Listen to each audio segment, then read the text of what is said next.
LDF കേരളത്തിൽ മൂന്നാം തവണയും അധികാരത്തിൽ വരുമെന്നതിൽ സംശയമില്ലെന്ന് മുഖ്യമന്ത്രി പിണറായി വിജയൻ. മുഖ്യമന്ത്രി ആരാണെന്നുള്ളത് പാർട്ടി തീരുമാനമെടുക്കുമെന്നും ദേശീയ മാധ്യമമായ എക്കണോമിക്സ് ടൈംസിന് നൽകിയ അഭിമുഖത്തിൽ മുഖ്യമന്ത്രി പറഞ്ഞു. ജനങ്ങൾ LDFനൊപ്പമാണ് നിൽക്കുന്നതെന്നും മുഖ്യമന്ത്രി പ്രതികരിച്ചു. LDF കേരളത്തിൽ മൂന്നാമതും അധികാരത്തിൽ വരാനുള്ള സാഹചര്യങ്ങൾ അനുകൂലമാണെന്ന് മുഖ്യമന്ത്രി പിണറായി വിജയൻ ചൂണ്ടിക്കാട്ടി. ഇക്കാര്യത്തിൽ LDFനകത്ത് യാതൊരു സംശയവുമില്ല. പശ്ചിമബംഗാളിലും CPIM നില മെച്ചപ്പെടുത്തും. ശശി തരൂർ MP കണക്കുകളുടെ അടിസ്ഥാനത്തിൽ പറഞ്ഞ കാര്യങ്ങളെ വിമർശിക്കേണ്ടതില്ല. വ്യാവസായിക സൗഹൃദ അന്തരീക്ഷം സൃഷ്ടിക്കുന്നതിൽ ദേശീയ ശരാശരിയേക്കാൾ കേരളം മുൻപന്തിയിലാണ്. ഈസ് ഓഫ് ഡൂയിങ് ബിസിനസ്സിൽ കേരളത്തിന്റെ സ്ഥാനം 26-ൽ നിന്നും 1-ാം സ്ഥാനത്തേക്കെത്തി. ഇതിൽ കോൺഗ്രസ് നേതാക്കൾ പ്രതിഷേധിക്കുന്നത് എന്തിനാണെന്നും മുഖ്യമന്ത്രി ചോദിക്കുന്നു. ദേശീയ നേതാവ് എന്നുള്ള നിലയിലുള്ള അഭിപ്രായ പ്രകടനമാണ് ശശി തരൂർ നടത്തിയത്.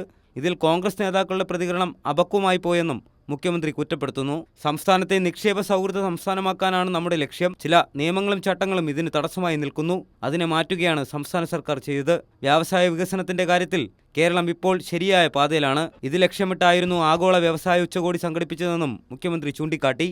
സർക്കാർ മേഖലയിലുള്ള നിക്ഷേപത്തിനൊപ്പം സ്വകാര്യ നിക്ഷേപവും വികസനത്തിന് ആവശ്യമാണ്. കേരളം സമസ്ത മേഖലകളിലും നേട്ടം കൈവരിച്ചുവെങ്കിലും വ്യാവസായിക മേഖലയിൽ പിന്നോട്ടാണെന്നുള്ള വിമർശനം നിലനിന്നിരുന്നു. ഇതിനെ മറികടക്കാനുള്ള ശ്രമങ്ങളുടെ ഭാഗമാണ് ഉച്ചകോടിയെന്നും മുഖ്യമന്ത്രി വ്യക്തമാക്കി. ആദ്യ കമ്മ്യൂണിസ്റ്റ് സർക്കാരിന്റെ കാലത്ത് തന്നെ ഇതിനുള്ള ശ്രമങ്ങൾ ആരംഭിച്ചിരുന്നത് ബിർള നിക്ഷേപം ചൂണ്ടിക്കാട്ടി മുഖ്യമന്ത്രി വ്യക്തമാക്കി. ഒരുമിച്ച് നിന്നാൽ ഇന്ത്യ സഖ്യത്തിന് ഇപ്പോഴും സാധ്യതയുണ്ട്. BJPയെ പരാജയപ്പെടുത്താൻ കോൺഗ്രസ് അവരുടെ നിലപാടിൽ മാറ്റം വരുത്തേണ്ടതുണ്ടെന്നും മുഖ്യമന്ത്രി അഭിമുഖത്തിൽ ചൂണ്ടിക്കാട്ടി. അതേസമയം കേരളത്തിൽ മൂന്നാം തവണയും LDF അധികാരത്തിൽ വരുമ്പോൾ മുഖ്യമന്ത്രി ആരാവും എന്നുള്ള ചോദ്യത്തിന് പാർട്ടി തീരുമാനിക്കുമെന്നായിരുന്നു പിണറായി വിജയന്റെ മറുപടി. പാർട്ടി ഒറ്റക്കെട്ടായി ഇക്കാര്യത്തിൽ തീരുമാനമെടുക്കുമെന്നും പിണറായി വിജയൻ വ്യക്തമാക്കി. News desk Kairali news.